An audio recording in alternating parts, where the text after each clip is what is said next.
Assalamualaikum warahmatullahi wabarakatuh teman-teman PPG. Selamat datang di Johor Indonesia Channel. Pada kesempatan kali ini saya akan berbagi soal dan pembahasan pretest PPG part 13. Namun sebelumnya jangan lupa untuk like, komen, share, dan subscribe untuk mendukung channel ini. Baiklah teman-teman, sebelum kita masuk kepada soal, kita lihat dulu kisi-kisinya di sini, yaitu mampu mengembangkan diri dengan A. Menunjukkan sikap kritis, kreatif, dan inovatif. B.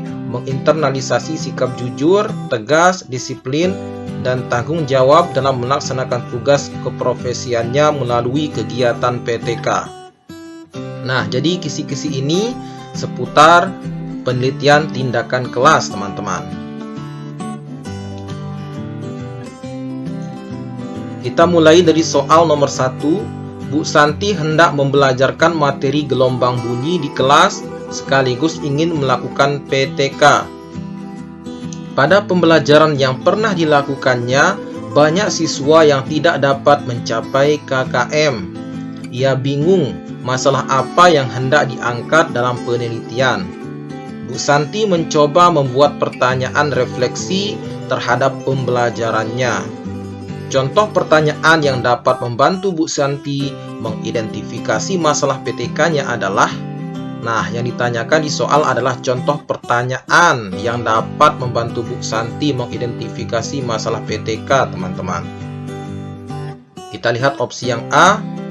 Apakah faktor-faktor yang mempengaruhi terjadinya perambatan bunyi? B. Apakah strategi pemberian tugas dan jenis bahan pelajaran yang diberikan dalam pembelajaran gelombang bunyi cukup menantang siswa? C. Bagaimana cara membuktikan hubungan antara medium perambatan dan kecepatan merambat bunyi? D.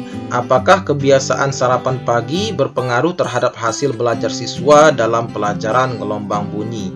Jelas sekali yang D bukan, teman-teman. Yang E. Bagaimana cara mendemonstrasikan gejala perambatan gelombang bunyi pada benda padat? Pertanyaan refleksi yang sesuai di sini untuk mengidentifikasi permasalahan PTK-nya adalah opsi yang B, teman-teman. Yaitu, apakah strategi pemberian tugas dan jenis bahan pelajaran yang diberikan dalam pembelajaran gelombang bunyi cukup menantang siswa? Jadi opsi yang tepat adalah pilihan yang B, teman-teman.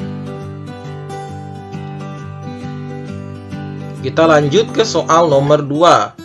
Di salah satu sebuah sekolah dasar, dalam satu kelas terdiri dari 25 peserta didik yang kemampuan belajarnya beragam. 7 peserta didik tampak sangat menonjol bagus dalam memahami pelajaran. Sementara ada 5 peserta didik yang kemampuannya sangat kurang dalam memahami pelajaran. Sedang sisanya biasa saja. 7 peserta didik yang menonjol bagus kadang justru mengganggu temannya yang belum memahami pelajaran. Jika akan dilakukan penelitian untuk perbaikan pembelajaran, variabel terikat yang sesuai dengan kondisi kelas tersebut adalah, kita lihat opsinya, A. Model pembelajaran, B.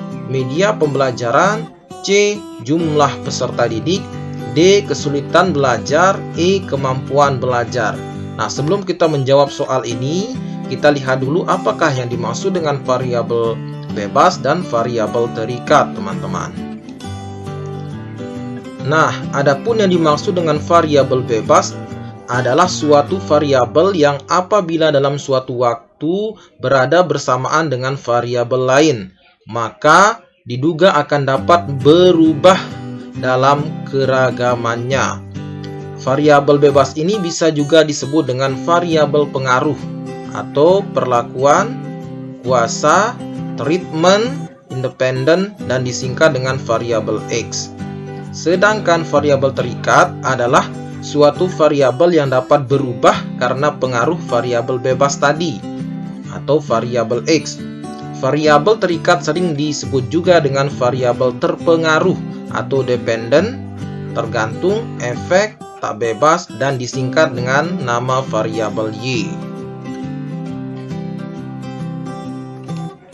Sehingga dapat kita simpulkan di sini yang merupakan variabel terikat yang sesuai dengan kondisi kelas tersebut adalah opsi yang E, teman-teman, yaitu kemampuan belajar peserta didik. Jadi yang tepat adalah pilihan yang E. Kita lanjut ke soal nomor 3. Perhatikan kasus pembelajaran di sebuah sekolah dasar berikut ini. Masih banyaknya siswa yang kurang memperhatikan penjelasan guru dan lebih suka bermain sendiri dalam pembelajaran. Semangat belajarnya masih rendah yang ditandai dengan kurang kompetitifnya mereka dalam menyambut pertanyaan-pertanyaan dari guru. Siswa kurang terlibat aktif dalam kegiatan pembelajaran.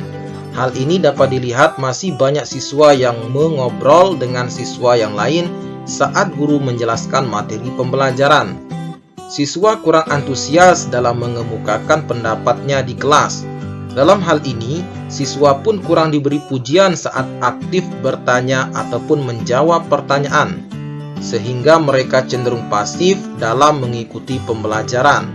Permasalahan yang muncul dari kasus di atas adalah, kita lihat opsi yang A, model pembelajaran tidak inovatif. B, pemahaman pembelajaran masih rendah. C, karakteristik peserta didik beragam. D, kesulitan belajar oleh peserta didik. E, motivasi belajar peserta didik rendah. Nah, dari kasus di atas dapat kita perhatikan bahwa yang menjadi permasalahan yang muncul dari kasus di atas, yang jadi masalah utamanya adalah yang E, teman-teman, yaitu motivasi belajar peserta didik masih rendah atau rendahnya motivasi belajar peserta didik. Kita lanjut ke soal nomor 4. Perhatikan kasus pembelajaran di sebuah sekolah dasar berikut ini. Guru sudah baik dalam cara mengajar dan menyampaikan materi. Dalam melaksanakan pembelajaran dan penugasan, guru sudah sesuai RPP yang dibuat, tetapi ada kekurangan, yaitu proses pembelajaran masih berpusat pada guru, bersifat monoton sehingga siswa terlihat pasif karena kurangnya interaksi dan komunikasi antara siswa dengan guru. Dilihat juga dari segi kerjasama antar siswa juga masih belum terjalin baik. Masih ada siswa yang kurang berpartisipasi dengan kelompoknya. Siswa kurang aktif terhadap kelompok itu sendiri. Hal ini disebabkan karena siswa merasa takut dan malu untuk mengemukakan pendapatnya, sehingga siswa menjadi malas untuk berpikir dan berperan aktif dalam pembelajaran. Berdasarkan masalah tersebut, maka solusi yang dapat dilakukan oleh guru untuk memperbaiki pembelajaran dapat dilakukan dengan, kita lihat opsi yang A, penerapan metode penugasan. B, penerapan pembelajaran kolaboratif. C, penerapan media pembelajaran audio visual. D, penerapan bentuk evaluasi yang beragam. Nah, berdasarkan kasus di sini, karena kurang kompak atau kurang aktif dan kurang kerjasama antara siswa di sini, yang paling tepat di sini adalah opsi yang B, teman-teman, yaitu penerapan pembelajaran kolaboratif. Kita lanjut ke soal nomor 5, teman-teman. Perhatikan data PTK berikut ini. Pak Johrindo melakukan penelitian tindakan kelas hingga 3 siklus melalui penerapan metode bermain peran pada siswa kelas 4 dan diperoleh data sebagai berikut. Peningkatan kejujuran, kerjasama dan tanggung jawab dari siklus 1, 2, dan 3, di mana kejujuran pada siklus 1, 2, dan 3 berturut-turut 42,85%, 52,9%, dan 67%. Kerjasama siklus 1, 2, dan 3 memperoleh 42,14%, 51,9%, dan 62%. Sedangkan tanggung jawab pada siklus 1, 2, dan 3 secara berurutan 44,6%, 54,1%, dan 64,1%. Berdasarkan data di atas, maka pernyataan yang tepat adalah Kita lihat opsi yang A. Metode bermain peran secara signifikan dapat meningkatkan kejujuran, kerjasama, dan tanggung jawab peserta didik. Opsi yang B. Metode bermain peran belum efektif digunakan untuk meningkatkan kejujuran peserta didik. Opsi yang C. Metode bermain peran dapat meningkatkan kejujuran, kerjasama, dan tanggung jawab peserta didik, akan tetapi masih perlu siklus lanjutan untuk memperoleh peningkatan yang lebih tinggi. Kemudian opsi yang D, metode bermain peran bukan merupakan metode yang tepat untuk meningkatkan kejujuran, kerjasama, dan tanggung jawab peserta didik.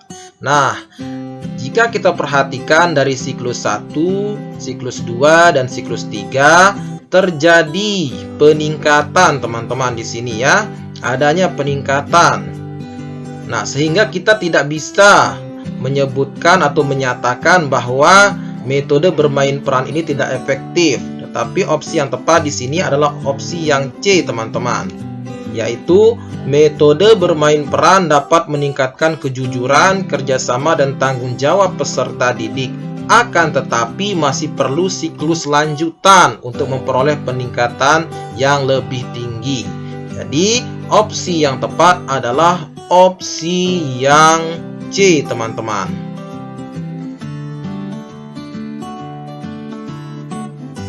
Kita lanjut ke soal nomor 6. Dalam proses belajar mengajar di SD Negeri Labuan Haji, khususnya kelas 4, metode pembelajaran yang digunakan guru masih didominasi oleh metode ceramah. Ceramah yang disampaikan guru lebih ditekankan pada penuntasan materi yang ada pada kurikulum. Rata-rata hasil ulangan mata pelajaran di kelas tersebut ditunjukkan sebagai berikut. Bahasa Indonesia memperoleh 7,25, ilmu pengetahuan alam 7,0, matematika 6,5, dan IPS 6,25. Adapun KKM yang ada di sekolah itu adalah 7 untuk semua muatan pelajaran. Berdasarkan data tersebut, Pak Johrindo perlu melakukan perbaikan melalui PTK. Maka hal yang perlu dilakukan Pak Johrindo yaitu 1. Memperbaiki hasil belajar matematika, 2. Memperbaiki hasil belajar IPS, 3. Memperbaiki model pembelajaran, 4. Meningkatkan keaktifan peserta didik. Nah, pernyataan yang tepat yaitu apakah yang A, pernyataan 1, 2, dan 3, B, 1 dan 3, C, 2 dan 4, D, 4 saja, E, 1, 2, 3, dan 4. Nah, karena yang belum tuntas di sini dapat kita lihat yaitu matematika 6,5 dan IPS 6,25. Sehingga yang perlu diperbaiki oleh Pak Johrindo adalah nomor 1 tentunya, memperbaiki hasil belajar matematika, kedua memperbaiki hasil belajar IPS, terus yang ketiga memperbaiki model pembelajaran karena ini hanya menggunakan metode ceramah. Dan yang keempat meningkatkan keaktifan peserta didik. Jadi yang tepat adalah opsi yang E, teman-teman. Yaitu pernyataan 1, 2, 3, dan 4. Soal nomor 7. Dalam aktivitas belajar peserta didik kelas 4 kurang begitu memuaskan. Diberitahukan oleh guru sebelumnya bahwa peserta didik belum aktif dalam mengikuti pembelajaran. Nah, ini kata kuncinya peserta didik belum aktif. Para peserta didik masih senang bermain sendiri atau dengan temannya daripada memperhatikan pelajaran. Aktivitas belajar peserta didik cukup rendah dan hasil belajar pun tidak optimal. Kondisi seperti ini tentunya cukup memprihatinkan sehingga perlu segera dicari solusinya agar hasil belajar dan aktivitas siswa dalam pembelajaran dapat meningkat. Sebagai guru kelas 4, maka hal yang perlu dilakukan Pak Johrindo yaitu, nah kita lihat langkah-langkahnya di sini. Yang pertama, mengidentifikasi penyebab permasalahan. 2. Menganalisis permasalahan. 3. Merumuskan permasalahan. 4. Membuat rencana tindakan. 5. Mengolah dan menafsirkan data. 6. Melaksanakan tindakan dan mengamati. langkah yang seharusnya dilakukan Pak Johrindo, yaitu ini langkah-langkah PTK teman-teman ya. Jadi langkah yang tepat di sini kita bisa lihat opsi A, B, C, D, dan E. Langkah yang tepat di sini adalah opsi yang A teman-teman. Karena langkah-langkah PTK meliputi yang pertama adalah mengidentifikasi penyebab permasalahan. Setelah diidentifikasi, kemudian nomor 2 menganalisis permasalahan. Yang ketiga, merumuskan permasalahan. Keempat, membuat rencana tindakan. Setelah dibuat rencana, yang kelima melaksanakan tindakan dan mengamati. Dan yang terakhir adalah mengolah dan menafsirkan data. Jadi, yang tepat di sini sesuai dengan urutan-urutannya adalah opsi yang A, urutan nomor 1, 2, 3, 4, 6, dan 5. Soal nomor 8. Bu Dina mengajarkan pembelajaran tematik di kelas 1 secara daring.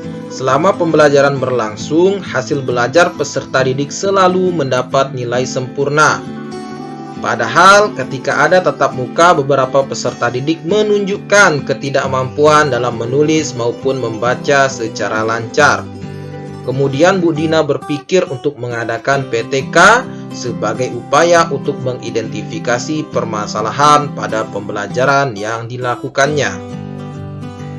Berikut ini pernyataan yang tepat alasan pelaksanaan PTK oleh Bu Dina, yaitu opsi yang A, Bu Dina berupaya untuk melakukan perbaikan proses pembelajaran secara kolaboratif.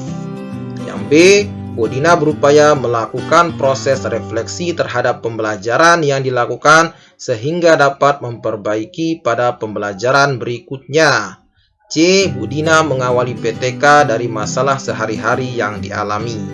D, Bu Dina melakukan PTK yang merupakan penelitian terbaik untuk perbaikan proses. Nah, yang paling sesuai di sini berdasarkan permasalahan yang ada, alasan Bu Dina melakukan PTK adalah opsi yang B, teman-teman.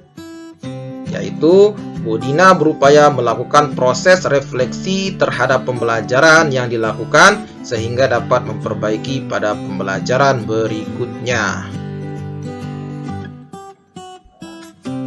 Kita lanjut ke soal nomor 9, teman-teman. Pak Johrindo mengajar kelas 3B SD Labuan Haji. Ketika pembelajaran materi bangun ruang berlangsung, seluruh siswa pasif, suasana kelas tenang, peserta didik hening tanpa ada yang mau bertanya ataupun menyampaikan pendapat. Pada akhirnya, Pak Johrindo berinisiatif menerapkan metode pembelajaran yang mampu mendorong peserta didik untuk bertanya atau berpendapat. Metode tutor sebaya dipilih untuk mengatasi kondisi tersebut. Nah, ini kita perhatikan metode tutor sebaya yang dipakai oleh Pak Johrindo. Sekaligus untuk melakukan penelitian tindakan kelas. Contoh pertanyaan yang dapat membantu mendiagnosis permasalahan pembelajaran Pak Johrindo yaitu, kita lihat di sini pertanyaannya. Opsi yang A, bagaimana siklus penelitian dilakukan agar peserta didik mampu bertanya? Nah, kita lihat di sini metode tutor sebaya yang digunakan oleh Pak Johrindo. Berarti antara pertanyaan harus sinkron dengan metode yang digunakan. Kemudian yang B, bagaimana cara guru agar peserta didik dapat berani bertanya? C, bagaimana tutor sebaya dapat meningkatkan kemampuan bertanya peserta didik? D, bagaimana langkah PTK agar peserta didik berani bertanya? Nah, jadi yang tepat di sini adalah jelas sekali, yaitu opsi yang C, teman-teman. Yaitu, bagaimana tutor sebaya dapat meningkatkan kemampuan bertanya peserta didik? Baiklah teman-teman, kita lanjut ke soal yang terakhir. Soal nomor 10. Dari hasil analisis masalah yang dilakukan di kelasnya, Pak Agus melihat bahwa dalam 3 kali ulangan perkalian dan pembagian yang diberikan, rata-rata hanya 2 orang dari 30 siswanya yang mendapat nilai di atas 60. Sebagian besar siswa tidak mampu menyelesaikan soal-soal tentang perkalian. Selain itu, Pada setiap pembelajaran matematika, suasana kelas menjadi tegang karena siswa merasa matematika sebagai pelajaran yang sulit. Sehubungan dengan masalah tersebut, Pak Agus kemudian merumuskan masalah pembelajaran sebagai berikut. Bagaimana metode yang tepat untuk meningkatkan hasil belajar perkalian dan motivasi belajar siswa? Selanjutnya, permasalahan tersebut dapat dirinci secara operasional sebagai berikut. 1. Apakah pemberian tugas-tugas dapat meningkatkan hasil belajar siswa? 2. Bagaimana bentuk materi tugas yang dapat membangkitkan motivasi siswa terhadap pelajaran aritmatika? 3. Apakah saya perlu berkonsultasi dengan kepala sekolah? Nah, pernyataan yang tepat adalah jelas sekali di sini teman-teman, yaitu yang 1. Apakah pemberian tugas dapat meningkatkan hasil belajar siswa? Kemudian permasalahan yang kedua, bagaimana bentuk materi tugas yang dapat membangkitkan motivasi siswa terhadap pelajaran aritmatika? Nah, yang ketiga ini tidak perlu teman-teman, sehingga pernyataan yang tepat adalah opsi yang A, yaitu 1 dan 2. Baiklah teman-teman, demikianlah 10 soal terkait dengan penelitian tindakan kelas. Semoga bermanfaat bagi kita semua. Namun sebelumnya jangan lupa untuk like, komen, share, dan subscribe untuk mendukung channel ini.